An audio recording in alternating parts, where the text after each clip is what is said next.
নমস্কার বন্ধুরা, সবাইকে স্বাগতম আমার নতুন একটি ভিডিওতে তোমাদের আমি ক্লাস 12-এর যে হিস্ট্রি পরীক্ষা রয়েছে তোমাদের প্রি বোর্ড পরীক্ষা 19 তারিখ। তো এই হিস্ট্রি পরীক্ষা বা 19 তারিখ যে প্রি বোর্ড পরীক্ষার জন্য তোমাদের অধ্যায়গুলি থেকে কী কী পড়তে হবে, তো এই ভিডিওটা তোমাদের আমি একটা সিরিজ তৈরি করছি।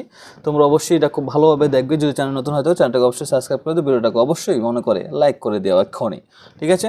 তাহলে মহাত্মা গান্ধী এবং জাতীয়তাবাদ, এখন এই ভিডিওতে তোমাদের কাছে দুইটা অধ্যায়। তো প্রথম যে অধ্যায় এটা হচ্ছে মহাত্মা গান্ধী জাতীয়তাবাদ। তো এই অধ্যায় থেকে তোমাদের কী কী পড়তে হবে এখানে তোমরা দেখে নাও। তো এই অধ্যায় থেকে তোমাদের পড়তে হবে 2 এর মান ভারতে খিলাফত আন্দোলনের পটভূমি আলোচনা করো। গান্ধী আরোইন চুক্তির শর্তগুলি লিখো, খুব ইম্পর্টেন্ট কোশ্চেন। রাওলাট আইনের উদ্দেশ্য কী ছিল, খুব ইম্পর্টেন্ট কোশ্চেন। লবণ আইন কেন সংগ্রামের গুরুত্বপূর্ণ বিষয় হয়ে উঠেছিল। গান্ধী যুগ বলতে কী বোঝো, অসহযোগ কীভাবে প্রতিবাদের রূপ ধারণ করে। গান্ধী আরোইন চুক্তি কেন সংগঠিত, এর শর্তগুলি লিখো। অসহযোগ আন্দোলন সাধারণ মানুষের প্রতিক্রিয়া তুমি কীভাবে বর্ণনা করবে। গান্ধীজি কেন ভারত ছাড়ো আন্দোলনের ডাক দেন। পুনা চুক্তি কাদের মধ্যে স্বাক্ষরিত হয়েছিল। কংগ্রেসের নরমপন্থী এবং চরমপন্থী গোষ্ঠীর মধ্যে পার্থক্য লিখো। চম্পারণ সত্যাগ্রহ আন্দোলন কি, সাম্প্রদায়িক বাটোয়ারা নীতি কি, খুব ইম্পর্টেন্ট কোশ্চেন। সাইমন কমিশন কবে কেন ভারতে আসেন, ঠিক আছে। ক্রিপস মিশন কবে ভারতে আসেন। ক্রিপস মিশনের যে কোনো দুটি প্রস্তাব খিলাফত আন্দোলনের লক্ষ্য, যদি পারো শিখে নিও। এই অধ্যায় থেকে তোমাদের 5 মান শিখতে হবে। মন্টেগো ট্রান্সপোর্ট সংস্থার আইনের সংক্ষিপ্ত বর্ণনা দাও, ঠিক আছে। এই কোশ্চেনটা তোমাদের খুবই ইম্পর্টেন্ট কোশ্চেন, তার বৈশিষ্ট্য শিখে নিও। রাওলাট আইন সম্পর্কে একটি সংক্ষিপ্ত টিকা দাও, খুবই ইম্পর্টেন্ট কোশ্চেন এই অধ্যায়ের।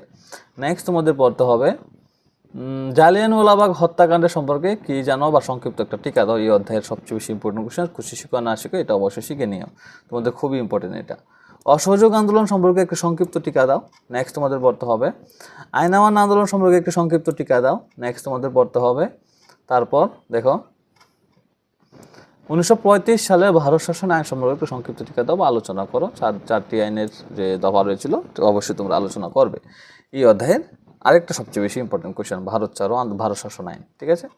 নেক্সট তোমাদের শিখতে হবে ক্রিপস মিশন, খুবই ইম্পর্টেন্ট কোশ্চেন, ঠিক আছে। নেক্সট এইগুলি শিখলেই হবে, ঠিক আছে। ভারত ছাড়ো আন্দোলন সম্পর্কে একটা সংক্ষিপ্ত টিকা দাও, এটা তোমরা যে চাও তোমরা অবশ্যই শিখে নিও, ঠিক আছে। এখন নেক্সট ভিডিও থাকছে, নেক্সট যে অধ্যায় এটা হচ্ছে সংবিধান প্রণয়ন। তো এই অধ্যায় থেকে তোমাদের শিখতে হবে 4 এর মান সংবিধান কি, ভারতের সংবিধানের বৈশিষ্ট্য আলোচনা করো। প্রথম কোশ্চেন অবশ্যই শিখে নেবে এটা।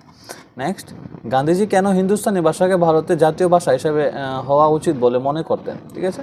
নেক্সট গণপরিষদ কীভাবে গঠিত হয়, মানে গণপরিষদের গঠন এবং লক্ষ্য উদ্দেশ্য, ঠিক আছে।